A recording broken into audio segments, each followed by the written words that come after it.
Welcome to On the Chain. All right, I wanted to throw this up here and get your thoughts on this.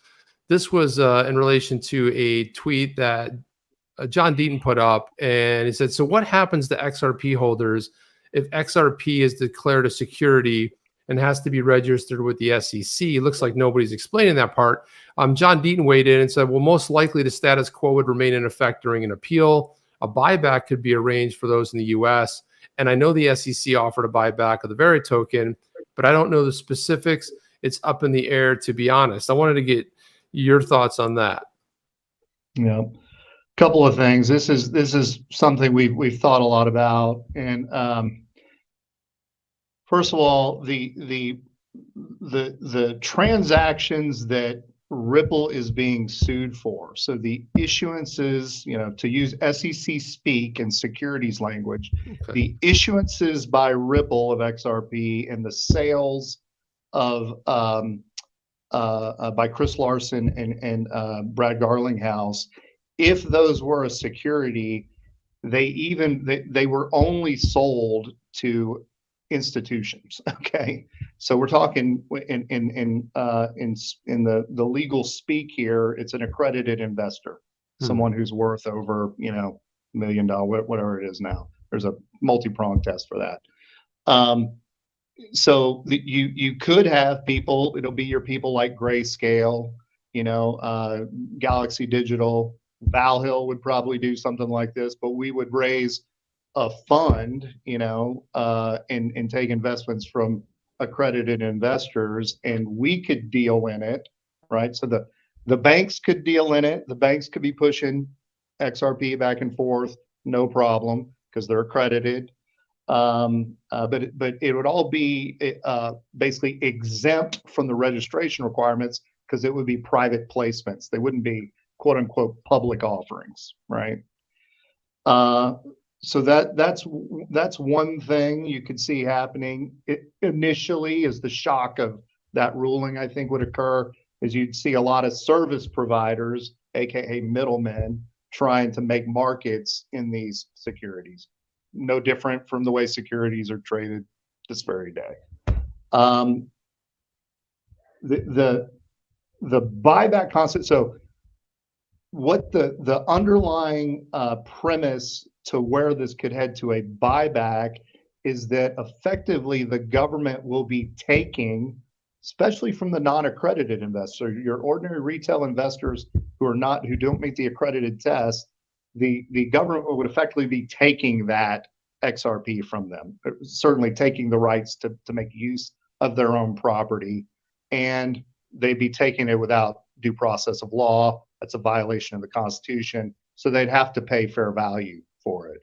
What is fair value? Well, that's what a willing buyer and a willing seller would trade on, both knowing all the facts and the seller not being under any compulsion to transact. Okay.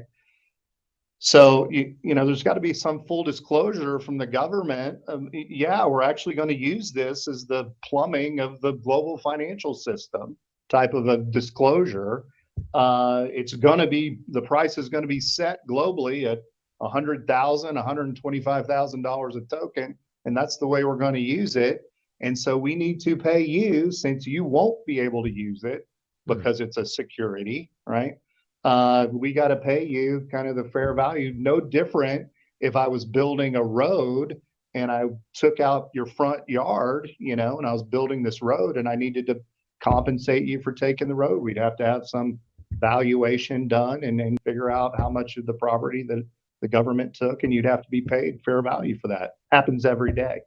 And that's really what's underlying the proposal. We wanted to start setting out what is that fair market value if the XRPL and XRP actually achieves its ultimate intended use case of moving all value across the ledger.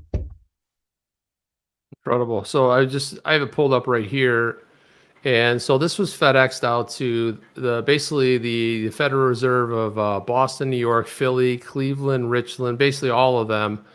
and in care of the Board of Governors of the Federal Reserve System, Mariner Eccles Federal Building in Washington, D.C. Now, did you ever hear back? And was there any mention at all of this? We received it. Any official? So It's we did confirm. We had I guess you could call it a telephone campaign where several people who were interested, I'd call them just proponents of the deal, started calling these different district banks to see if they had received it.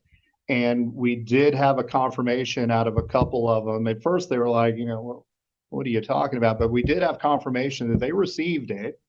The Fed has never contacted us. We did have one of those people that worked at the Fed said they would be completely open to engaging with Vallee and talking about it. And their name and contact information was passed on, and we attempted to get in contact with them and discuss it, and never had a response.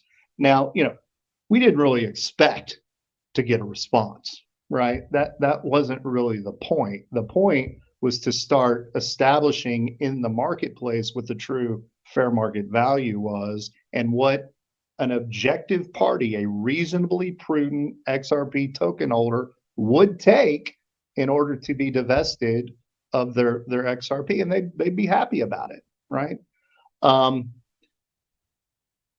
That being said, so much time has passed now. Things are different. The Fed has been tucked under the Treasury now.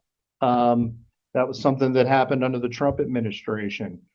The Treasury may be the correct party. We may be going back to constitutional money. Kind of the Republic has the Congress has the right to coin money and set the value thereof. We may be going back to, and the Treasury would be the appropriate party that would control that, and they should have the majority of the XRP. The other people that we engaged with, and we did have numerous conversations with, were a few of the very large commercial banks, notably J.P. Morgan. We had several conversations with bankers at J.P. Morgan, and they really kind of they started out like, this is completely ridiculous. Why would anybody do this?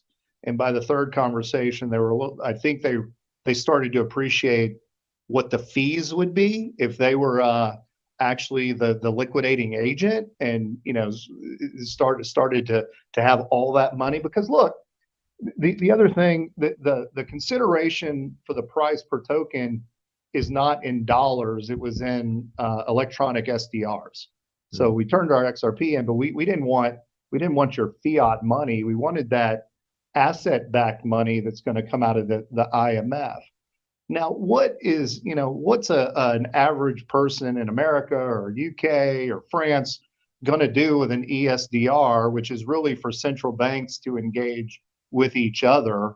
So nothing. So we would have to basically allow some participant in that market, like a JP Morgan, to hold all of our ESDRs, and we would just basically, it'd be like you're a trust fund baby or something, and you got to call up, the trustee and say, I'm going to go buy a car, I need $100,000, or I'm going to go get a mansion for the kids, and I need $3 million or whatever. It would be that type of a relationship. That's the opportunity. So JP Morgan, if you're listening, that was the opportunity. And also to reestablish trust among all of your customers, that you were the institution that actually went out there and worked with the Fed or the Treasury to get this massive deal done for everyone's benefit and stabilize the global economy. And because of that, they would have all this goodwill and loyalty and fees in connection with serving in that capacity. But alas, they haven't gotten there yet. Do you think that that's even a reality? That we're the people, that government in general would really, even though we've seen what the U.S. government's done with the Fed, but to an extent, there's still sovereign control over money.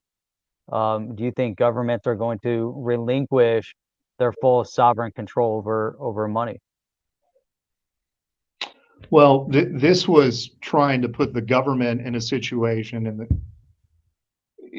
a lot to discuss about this, right? Because I think a lot of people don't understand that the Federal Reserve is not actually federal and doesn't have reserves, right? It's a private corporation that is allowed to print money. It's basically the republic constitutional money function that Congress has in the Constitution was outsourced to a third party. Yep. And that third party was given. We were actually putting the asset in the hands of the sovereign, or at least the sovereign's agent. Okay. So that it wasn't we were taking control of the money. It was actually quite the opposite. We were giving it back to them in order for them to be able to use it at the big kid level. Are you down with OTC? Please like, subscribe, and click the bell to be notified when the next video drops.